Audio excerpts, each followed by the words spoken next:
Hello, my name is Francoise Molenaar, and this is That Fertile Feeling, the podcast. If you've been trying to get pregnant for a while and you feel like life has lost a bit of its spark in the process, then this is the podcast for you. Every week, I speak to experts and peers from around the globe to discover how you can connect to your feminine flow and stop trying so hard to conceive, and how to put some magic back in your life and your relationships. Are you ready to make life just a bit more effortless? Let's dive in.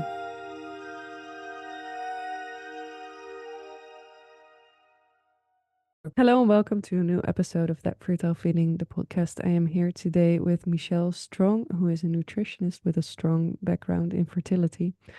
I came across some of her reels on Instagram and I really thought she had some valuable information on there, so I invited her on the show. Welcome, Michelle. Great to have you here. Thanks for asking. I love doing these, so happy to be here and sharing knowledge with everybody who's in that trying to conceive space. And where are you based? I'm Toronto, Canada. Toronto, Canada. So I'm in the Netherlands. It's my afternoon as we record this, your early morning. So Yep. we got that Bright figured sunny out. morning here. Yeah. And can you tell us a little bit more about who you are and what you do? Okay, so my background's in nutrition. I've been doing that for the last 17 years. And after I had my own fertility struggles, I was diagnosed with unexplained infertility, went through some IUIs, went through obviously lots of psychomonitoring and too many needles to count and all those lovely internal ultrasounds. We finally, landed on an IVF cycle, and I didn't know anything at this point. I was a nutritionist, so I was eating well, but aside from that and taking supplements that my naturopath told me to take, I really hadn't been immersed into this world. And so went into an IVF cycle very blind, and was shocked by the emotional and physical toll it took on me. We were left with one viable blast at the end of that cycle, and I became pregnant, and my doctor eventually told me that I was to expect a miscarriage because my beta levels were not rising. Subsequently, a week later, I was in the hospital for emergency life-saving surgery to remove an ectopic pregnancy in my right fallopian tube. So after I lost my tube, and what in my mind was 50% of, I now lost 50% of my ability to get pregnant. I was in a really dark space, and I really had to take some time off work and really look at what I was actually doing. How did I land here? And I really wanted to step back and figure some things out, which I did. I figured out some of the blind spots that were in my own journey.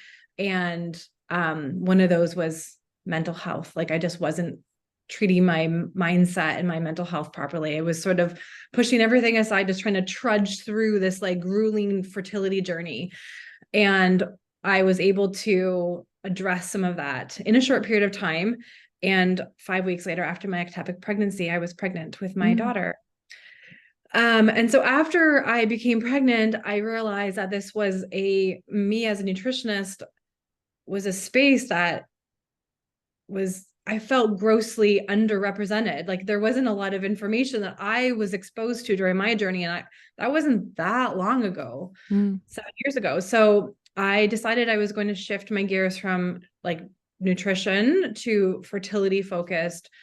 And it's not just nutrition. I do a lot more than that, but that's part of it. And that's sort of how I landed where I am now, which is coaching women on how to use lifestyle, nutrition, everything that's based on evidence and science, and how to use those things to actually support getting and staying pregnant. So this is where I am. And you have 2 kids now, right? You just mentioned before. I do. Yeah. So they're 18 months apart. So it was a whirlwind, obviously, to go through all of that. But they're older now, and we're settling into a new normal, which is wonderful. And I'm able to really kind of immerse myself in this, which is my passion as well. And I find it really interesting what you shared about those blind spots where you felt like, okay, I really need to take a step back and see what it is that I'm doing, maybe not doing and not addressing. That's kind of, yeah. that's kind of the basis of how I treat every one of my clients now is we start by identifying all the blind spots, and there's always a lot of them. You know, I get the odd person where I speak with and there's not a lot they haven't done, but 95% of people, there's so many blind spots that we can fill. And these blind spots range from things like mine, just not taking care of our mental health properly, you know, to supplementation protocols that could use a bit of beefing up. Nutrition, there's so much research on how nutrition can play a role in fertility, and you know, so supporting that and getting people kind of really kind of focused in on that and what they can do to like support their bodies and hormones and all that kind of stuff. You know, your gut health can be a big blind spot. Even supporting sperm health, like it's 50% of the equation. We don't often talk about men when it comes to fertility for some reason.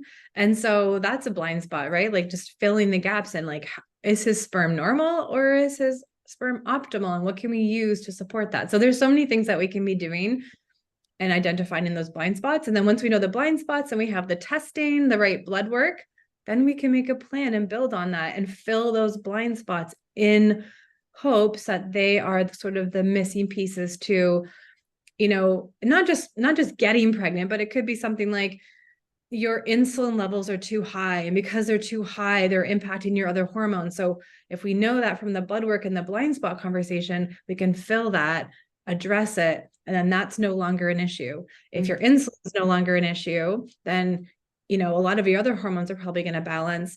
Your your nutrition is going to change, obviously, quite drastically. You're going to reduce inflammation. Like all of these things will cascade in hopes that these will kind of all lead you to, you know, getting and staying pregnant. I'm actually just writing. I also work as a freelance journalist. I'm writing an article right now on male infertility and the quality of the male sperm and how it's declined over the past decades. And it seems so obvious, and yet I think like the one main conclusion of the article is like the way we are treating ourselves is not just affecting our health, but it's also really affecting our ability to procreate, which sounds, you know, so straightforward. And yet it also tells you something about how far I feel we've drifted from a lifestyle that's really balanced, and it's really, and how far we've drifted from a position where we are in tune with our bodies and communicating with our bodies and feeling like what is really needed.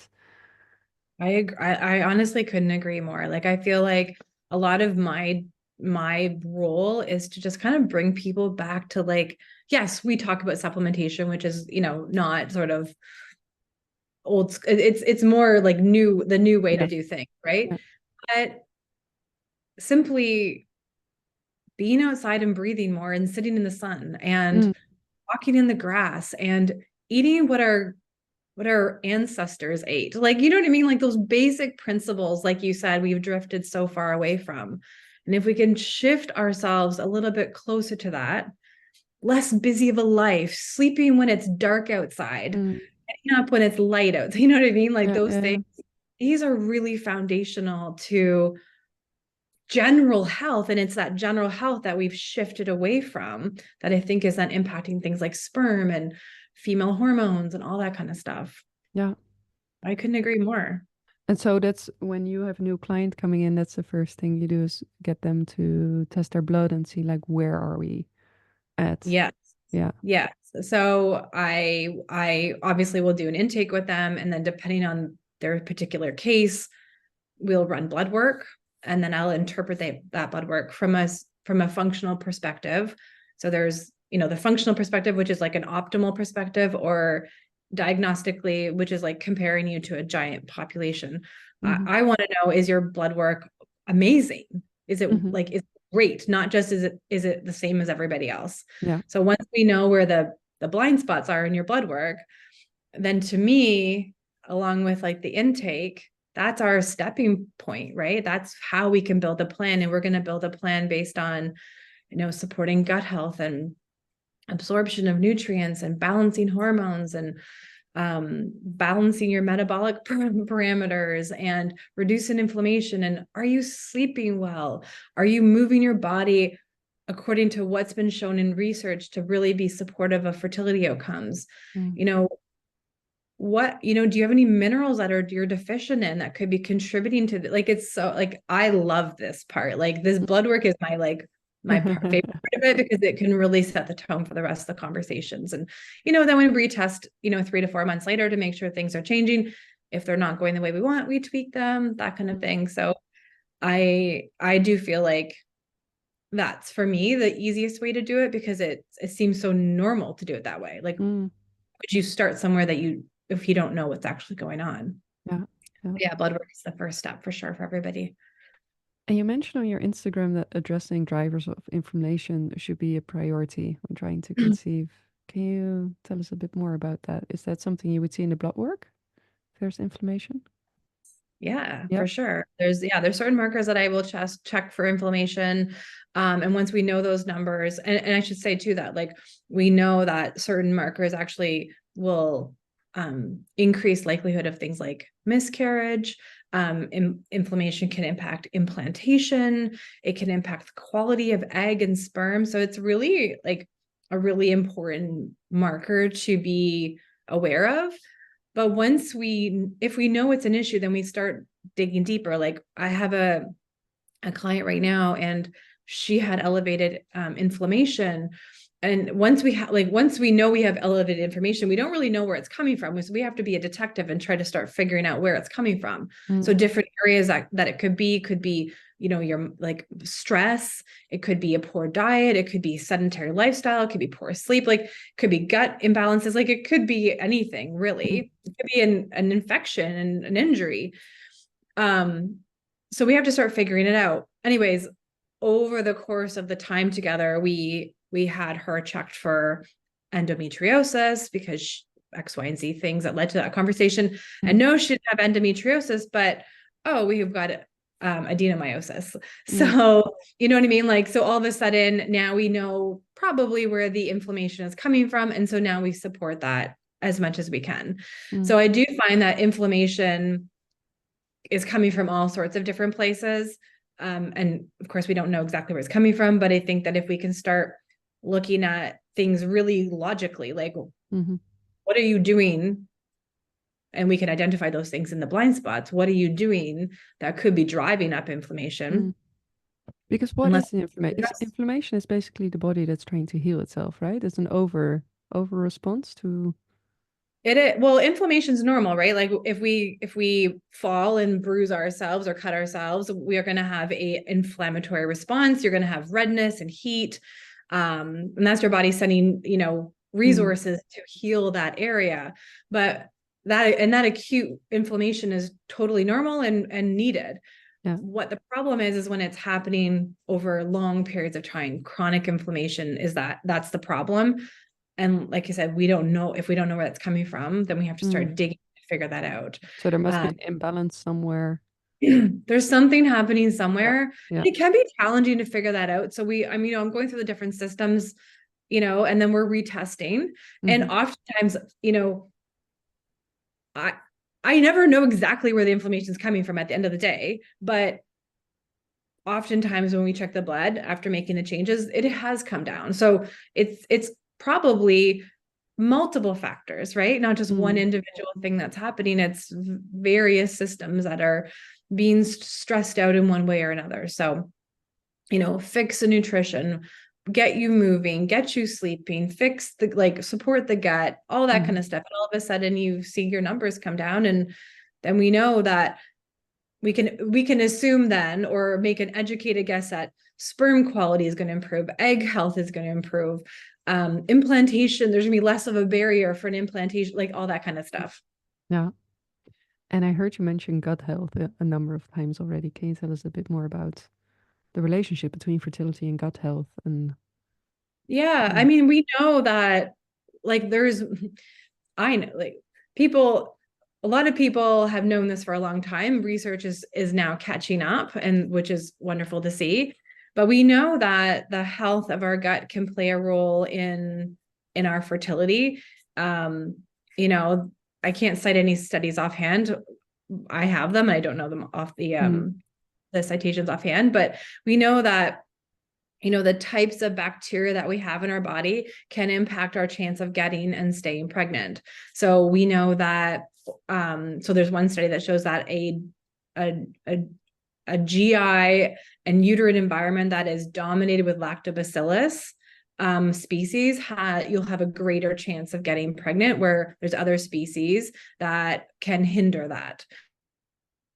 How do we improve, and this is just one piece of gut health, but how do we improve the species of bacteria in our body? Probiotics obviously are one of those. Prebiotic foods to help support probiotics.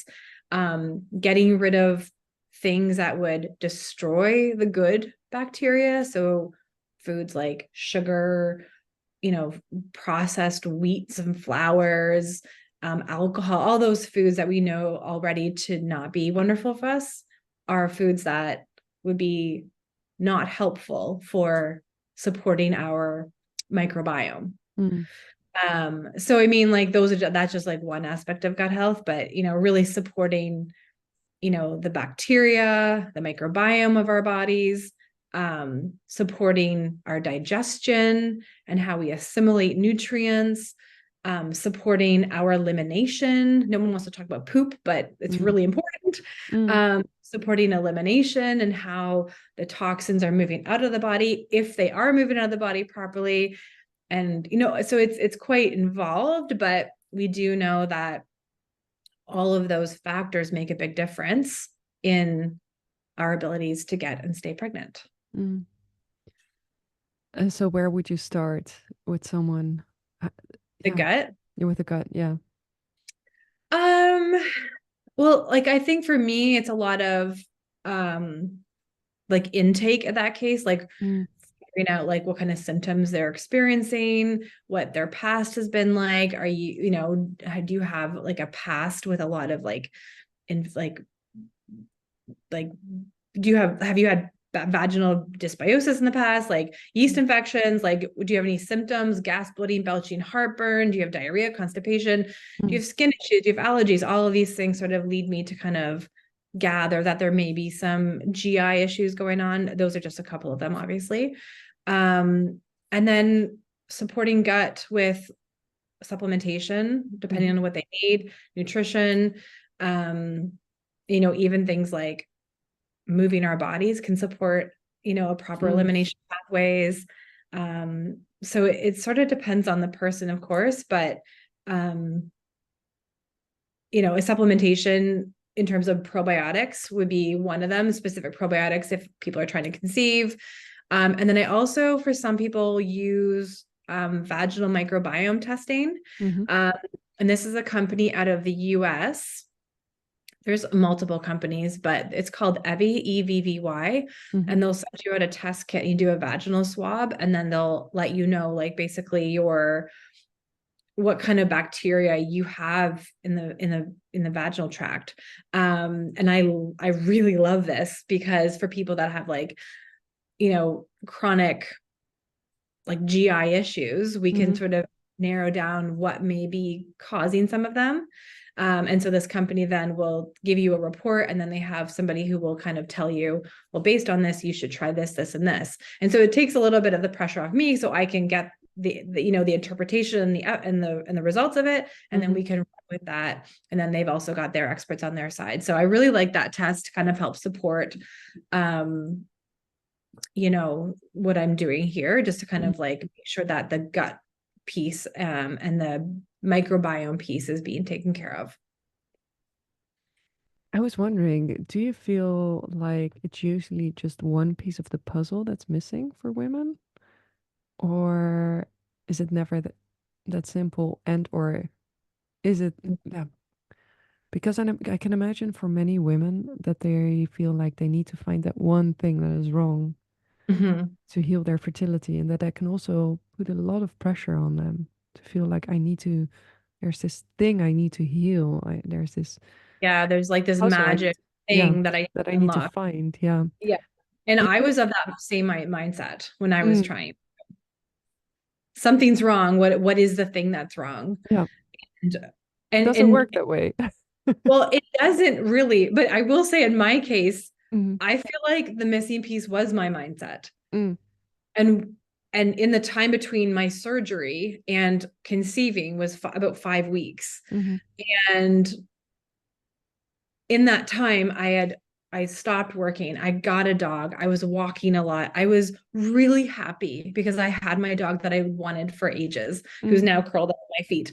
And so for myself, I think the missing piece was like a real lack of mental health support. But for the people I'm talking to, a lot of times it's varied. Mm-hmm.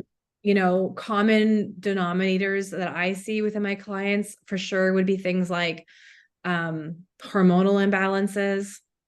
Mm-hmm. Stress is a big one. Stress, hormonal imbalances.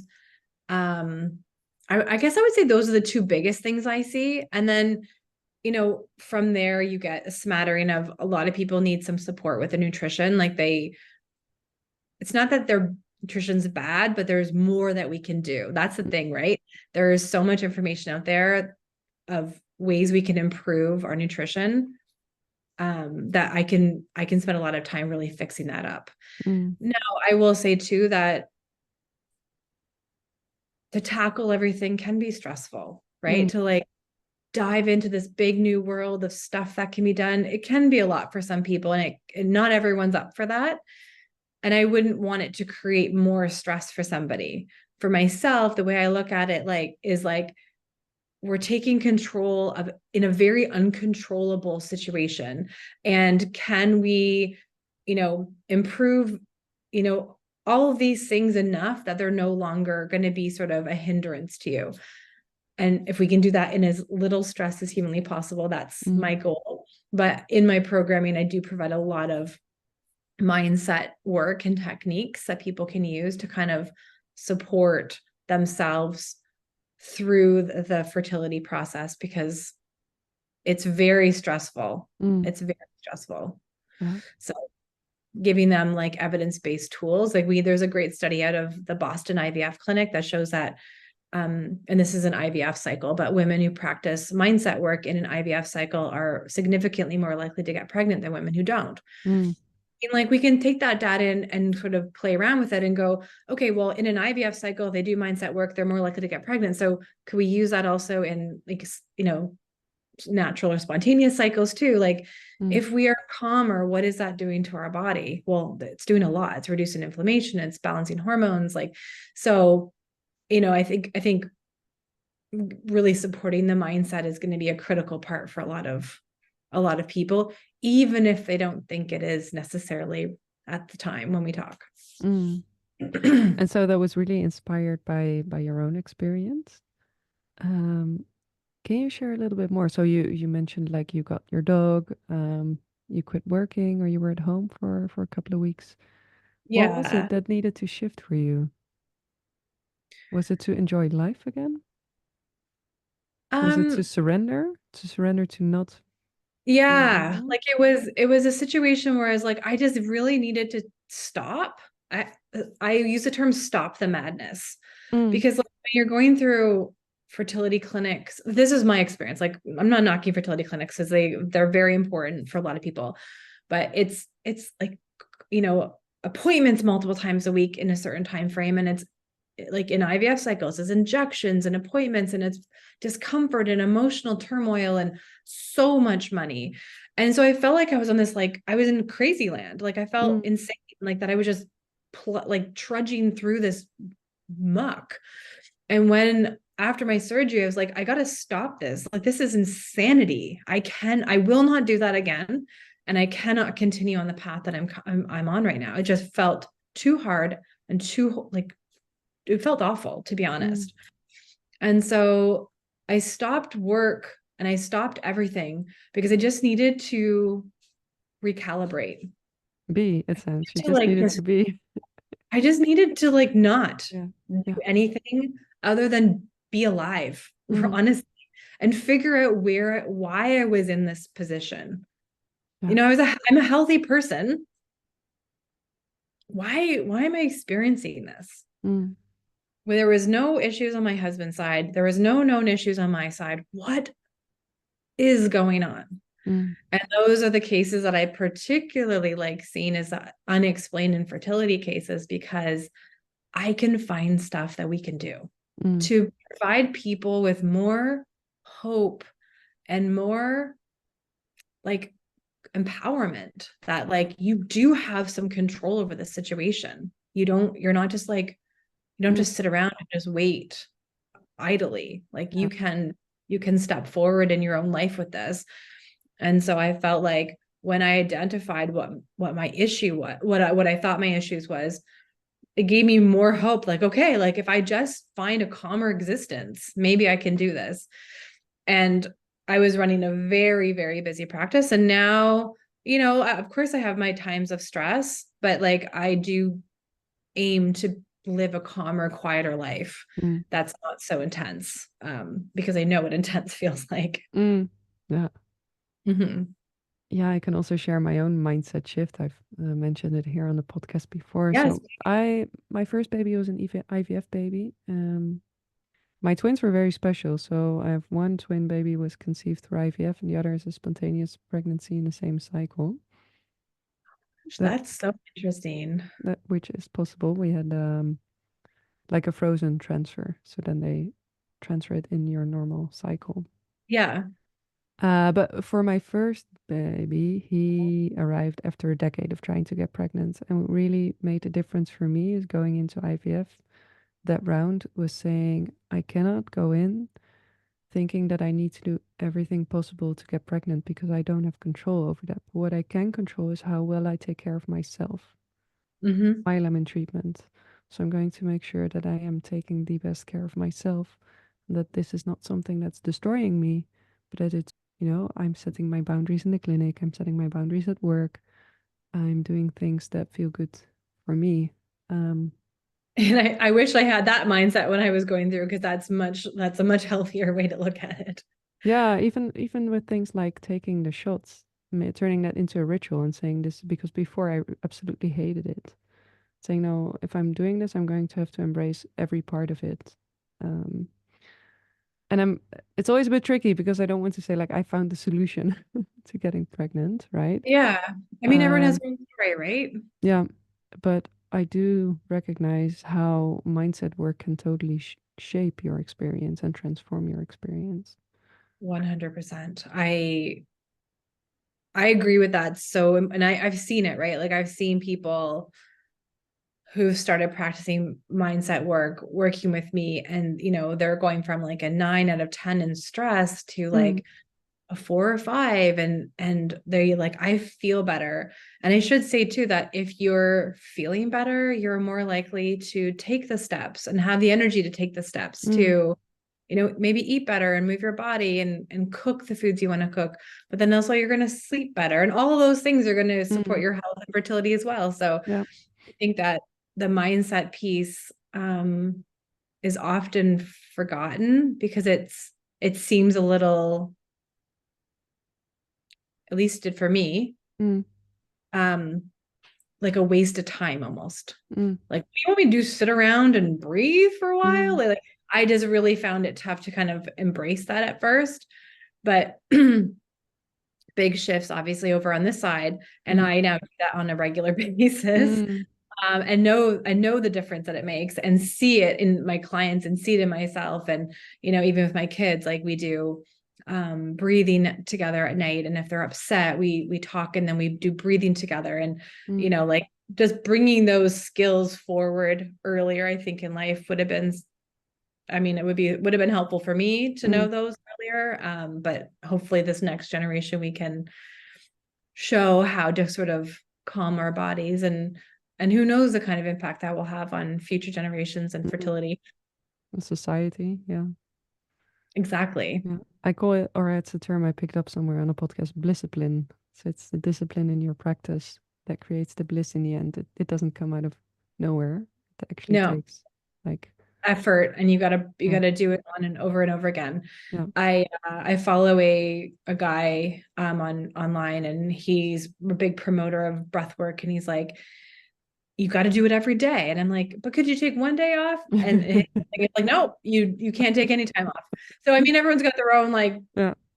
what they believe in, but I think you could probably take some time off here and there, but you do have to keep it up as a regular routine to feel the benefits of it and to reap rewards, because it's easy once you feel better to sort of relax on some of those activities, like, oh, I'll have that extra glass of wine, or I won't do my mindset work today because I feel so much better. And all of a sudden you can land back into a place where you don't feel as good. And so, like you said, the discipline is a part of it, right? Like if you're choosing to eat better and you're choosing to move your body and you're choosing to go to sleep earlier because you feel, those are all things you need to keep up. Otherwise they'll go away. Yeah.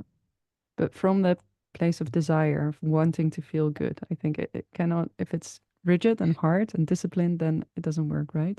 Yes. And really I think that's why I myself initially during my fertility journey, I was told by someone like, oh, you should, something along the lines of like, you should relax more. Like tell that to someone now and they're gonna punch you in the face. But I just didn't resonate with anything because I was being told to do it. I really had to get there myself. And so I think when you were asking me about after my surgery, like what was the shift there for me? I think it was because I got there by myself. Like I had to figure out, with my experiences, that I needed to calm myself down, and how was I going to do it? Well, X, Y, and Z things.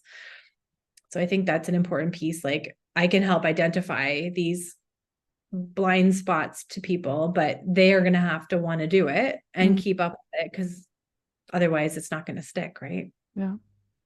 And so those are the techniques that you work with for mindset changes, breath work, meditation? Yes, there's different ones for sure.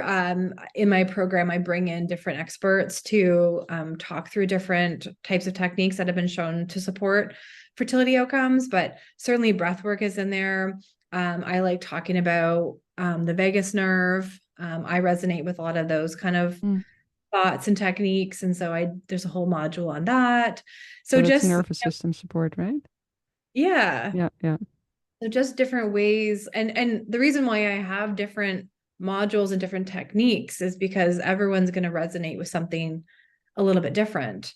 And so I've got a breathwork coach in there who does that kind of stuff. And like I said, the vagus nerve, for people that resonate more with that kind of strategy. I really like both of them. I do both of them. So it depends. I've got my own routine where, multiple times a week I do breath work. And then I find for myself, I like to do vagus nerve techniques in the shower. Because I have nothing else to do in there, right? You're just washing your hair. You might as well do some, vagus nerve work to calm down your nervous system. So I do it in the shower. And so, as you learn about them, you can build it into your own routine. And that's what I help my clients do, is find a place and a time for these things, so it doesn't become a stressful add on to their already busy, chaotic lives. Yeah. And another thing I saw in one of your reels is that it's, so we talked about the importance of sleep, but you also mentioned moderate exercise. Can you elaborate a bit on that? Yeah. So, the research is showing us that, if you're not moving or you're over exercising, both can have sort of negative impacts on your health. So moderate exercise is looking at, around 150 minutes a week at a level where you could still have a conversation, but you wouldn't be able to sing. So it's not so intense, that you couldn't have a conversation. And I think if you're sort of sticking within those parameters, then you're supporting that kind of fertility side of things. And, the benefits of exercise, not just from a health perspective, but fertility perspective, are huge, right? Like it helps to produce endorphins that make you feel better. If you feel better, you're more likely to do more exercise and eat clean and like do all those tasks that are required to be healthy. helps to balance like hormones like insulin, which is massive, especially for women who are struggling with PCOS. Like many women with PCOS have insulin issues. And so exercise is a huge driver of supporting that hormone to help. Once you get insulin under control, you're going to be controlling a lot of your other hormones. Helps you put on lean body mass. Lean body mass burns more calories at rest. So if you have extra body fat you want to lose, we know that people that are overweight have a slower time to pregnancy. So if we can put on more lean body mass, we lose a little bit of body fat, healthy, and you may speed up your time to pregnancy. Like, so there's so many benefits. Again, they're all general health benefits, but then they filter into the fertility side of things quite significantly. So I definitely have like a fitness element to my programming as well, because I think that it's a huge part of being healthy. And a lot of these cases, it's not that the people are coming to me that are unhealthy. It's just that there's more that can be done to bring you to kind of that next level. Again, in as little of stressed way as possible. Yeah. We don't want to add any more stress. Yeah. Well, and I think that's been a big eye opener for me, is that high intensity exercise also doesn't contribute to fertility. And I don't think that's something we talk about enough. How, with your exercise, and I now always see it coupled with cold plunges as well. So all of these things I that we do. actually I'm sorry to cut you off. I actually just did a reel on cold plunging, because I mean it's so trendy right now. But for people that have like high levels of anxiety and stress, it's not going to be a great thing for you to do. So I don't it's for certain people for sure. But if you're not cold plunging, there's alternative options that are less intense on the body that you could do, like immersing your face in cold water, or splashing cold water on your face. Like, these are ways to kind of like reap some of those benefits of the cold plunging. But like I said, cold plunging is very trendy. It's not for everybody, especially not for everybody in the fertility community, but it's certainly something that if you felt up to it, you could try. It sounds terrible to me. But I will say that after my workouts, I do a cold shower, just to kind of like play on that trend a little bit, but not do the full, like, I don't have the pool of bath, yeah. That doesn't sound great to me at all. Yeah. Well, and I think it touches upon what we talked about earlier, is that not being in touch with your body, with your nervous system, really feeling like, what's really good for me right now? Just following the trend, or doing your high intensity exercise because that's what you see on Instagram, or that's what we've always been taught, right? That you have to work out a couple of times a week and that's what's healthy. But what's healthy is not the same for everyone, and it really depends on you and your system and where you're at. Definitely. And I mean, I think paying attention to our body is something that a lot of us have gotten away from, right? Really listening to what we need. Like women go through a long cycle. Our capabilities, our moods, our hormones, everything's changing quite a bit during a cycle. And so what may feel good in your follicular phase may not feel good in the luteal phase. And we still want to like be in the mindset of movement is really important, but it doesn't have to be, if you really love that high intensity exercise in the follicular phase, but you're not up for it in the luteal phase, doesn't mean you shouldn't do exercise. It means just change what you're about to do. Like, go for a great walk, go, do a yoga class or Pilates and just kind of tone it down, do more restorative work. But I think the key here is, moderate movement is sort of what we should all be aiming for multiple times a week for good health, which then is going to support those fertility parameters. Yeah. I also wanted to talk with you about nutrition, given that you're a nutritionist. Yes. What are some of the key principles for eating when it comes to eating for fertility and egg quality? I mean, so in the Mediterranean diet has the most research behind it in my mind. So I mean, that consists of colorful, fresh fruits and vegetables, quality plant-based fats, moderate amounts of protein, coming from sources like eggs, poultry, fish, a little bit of red meat, spices, herbs, and some grain-based foods. So, I mean, we can look at that as the starting point, right? Mm-hmm. But I will say that that's pretty broad, obviously, and putting that together every single day can be challenging, which is why I have a job, because I can do it for you. But I will say that what's good for one person doesn't necessarily mean it's good for somebody else, which is why I do a lot of the testing at the beginning to see really what's happening. Like, trying to choose my words carefully here and trying not to marginalize a group. But if somebody comes back and their blood work shows really low levels of B12, why is that low? What can we add into the diet to support that? How can we support the gut to absorb B12 better? Like things like that. So, or a lot of people are very sensitive to certain foods or have allergies. So for example, a lot of people don't do well with eggs. And so even though eggs would be part of a Mediterranean diet, if you react to them or you don't feel good after them, then that's not part of the Mediterranean diet that I would want you consuming, because that's just going to create more problems and inflammation down the road. So I would say the Mediterranean diet is sort of like that foundational concept. And then from there, we really have to figure out what your individual needs are, what you're willing to do, what you're not willing to do.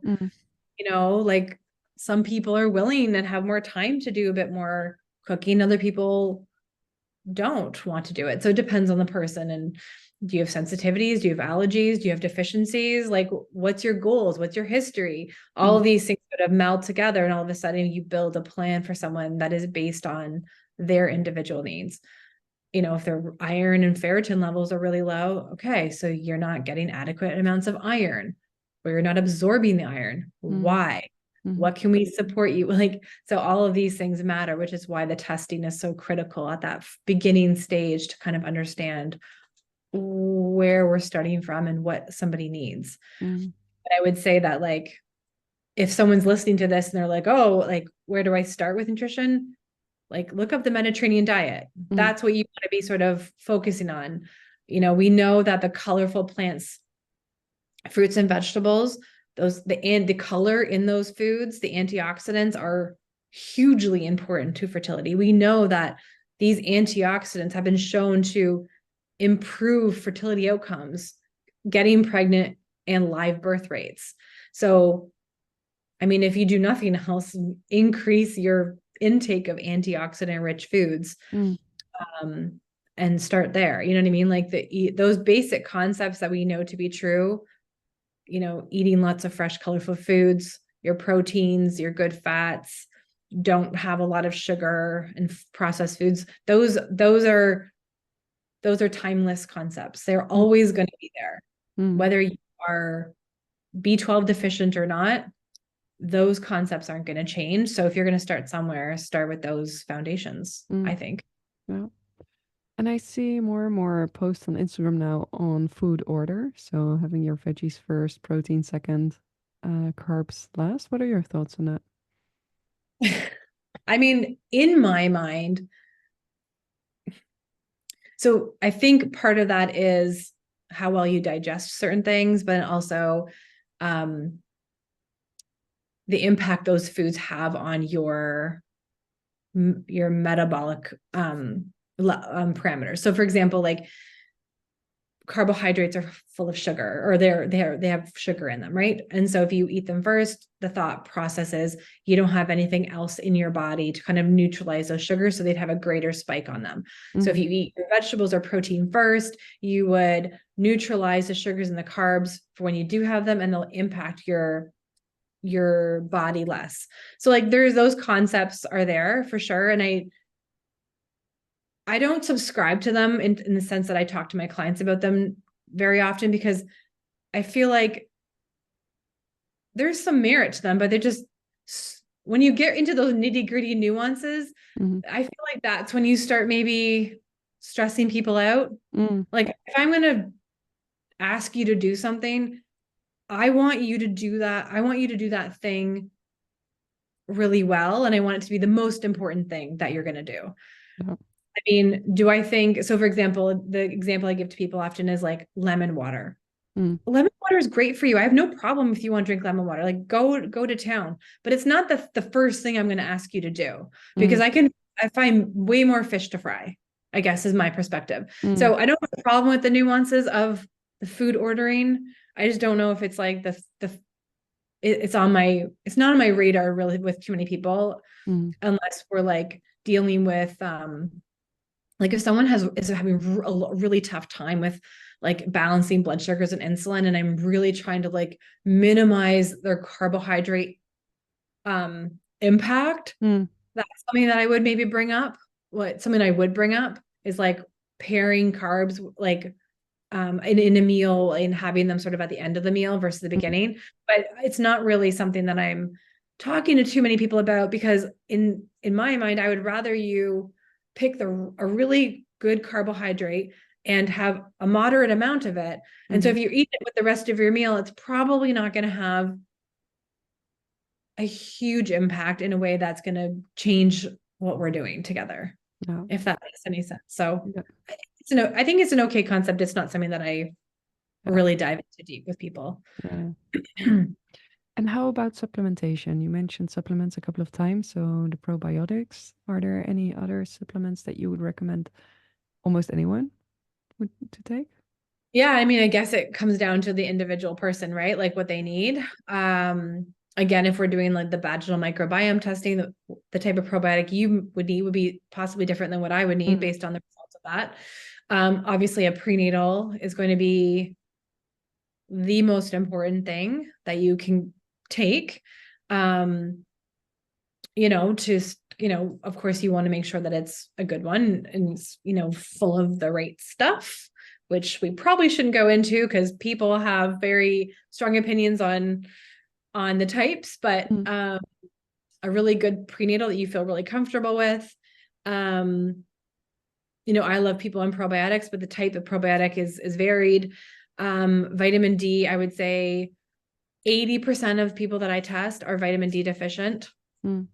So, and we know that vitamin D can play a massive role in fertility, absolutely massive. And so that's something that there's very few people I don't put on vitamin D. Let's put it that way. I can only think of a couple offhand who've had adequate levels of vitamin D. And I would say I find that the people that have had the miscarriages are often the lowest in vitamin D that I can, so that's something to really make sure that you're getting checked, and having someone who can interpret those levels from a functional perspective, not just diagnostic perspective, is really important. So making sure that your vitamin Ds are optimal and not just normal. Yeah. I mean, from there, it depends on certain cases. Like fish oils are another really great one to help lower inflammation, to help support egg quality, sperm quality. So those are like probably the 4 like run-of-the-mill basic ones, providing that we're addressing the nuances of each person within them, dosages and types of nutrients. But those are probably the 4 basic ones that I'm talking to most people about. But of course, that's the naturopath's that's their specialty, of course. So if you have a naturopath, they can support you on that. And I can do it. It's just not my specialty, obviously. Yeah. So prenatals, probiotics, vitamin D, and fish oil, you said. Yeah, would be the basic ones that I would say that likely everybody probably could use. Yeah. And you mentioned this a little bit about this already, but how do you keep it fun with all of these lifestyle changes and so many things for people to think about? How do you keep it fun and easy and not trigger eating disorders or? Yeah, I mean, I think that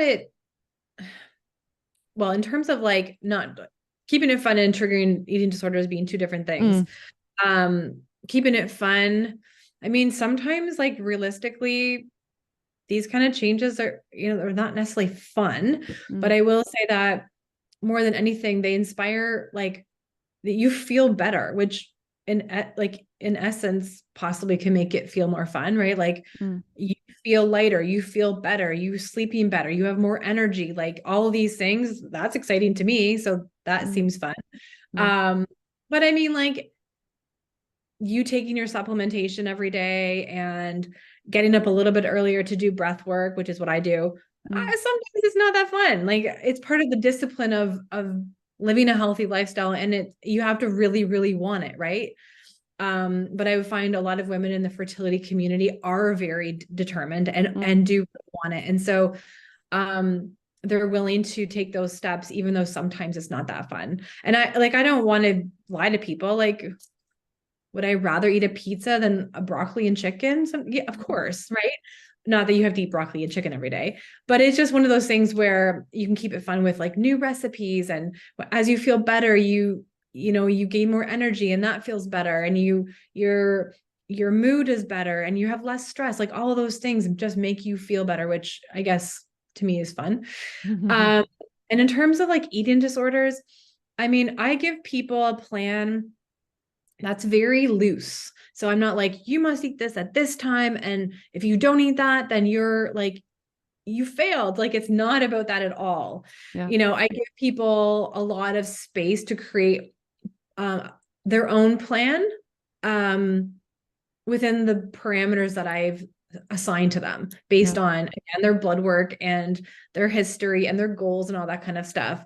And so it's never really strict. It doesn't have to be that way. And I've said it already today, and I say it to everybody, I don't want you to feel like this has to be perfect, because it doesn't. You don't have to be perfect to get pregnant.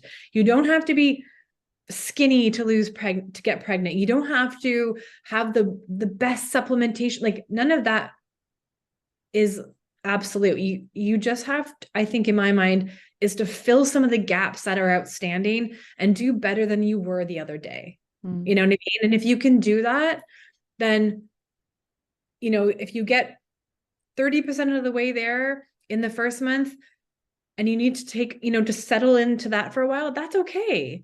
It's still better than it was before. And then if you want to then take some more steps and then settle into that, that's fine. You do not have to do everything perfectly in order to reach your goal. There are certain people that want to be like that. And I'm also like that. But there's other people that don't want that, and that's okay. So I'll meet people where they're at and coach them on how to really kind of settle into where they're at and feel good about that and not to stress about it. Because as long as we're filling some gaps, I really believe that those gaps are what is those missing pieces for some people's journey. Yeah. So in terms of eating disorders, I mean, I honestly don't typically take on people with eating disorders because we are talking about nutrition and it can be challenging. And I don't have a background in management of eating disorders. So I would never want to say anything that would trigger something like that for somebody. So it's not really a specialty that I want to, that I dove into too much. So I don't think that anyone that I'm working with, because specifically I try to encourage those types of clients to find someone who has more of a background in that kind of space. So I don't think anybody that I'm working with would ever develop an eating disorder based on the conversations, because they're very loose. Yeah. So it can just be really triggering, and I can imagine. It's just not a space that I've ever really worked with.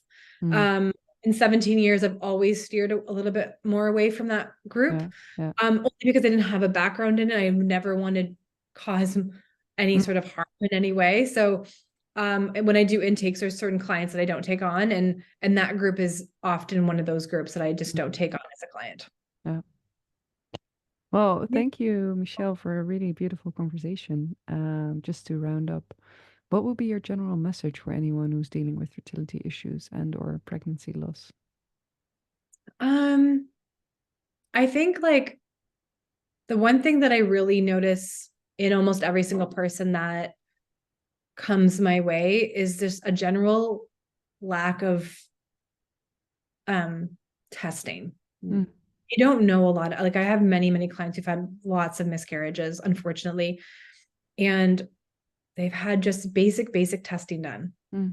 And so if we can just dive in further, there's so many answers that can be had.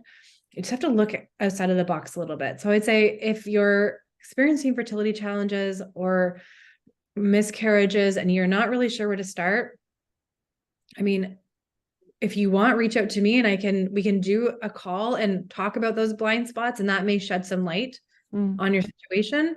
But if that's not the case, like find someone who will do some really kind of comprehensive testing with you and see if you can dive in deeper to what may be going on. Because there's a lot of little signs in the testing that we can do. Well, thank you so much. And where can people find out more about you and your work?